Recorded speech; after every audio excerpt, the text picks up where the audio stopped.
So today I'm going to show you how to cut pumpkin for making sambar. This is a whole pumpkin which I've got from the market. This is one variety which is yellowish in color. Let us start. This is nicely washed now.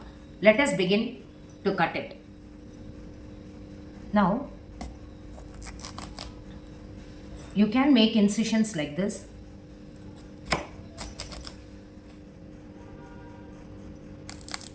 Now we need to peel the skin of the pumpkin. Now let us keep this aside. We have to scoop up the center region and you can discard it.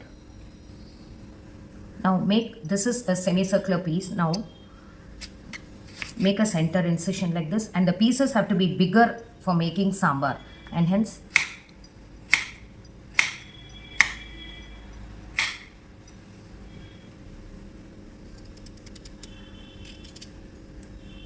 you make a center cut so that you get big pieces.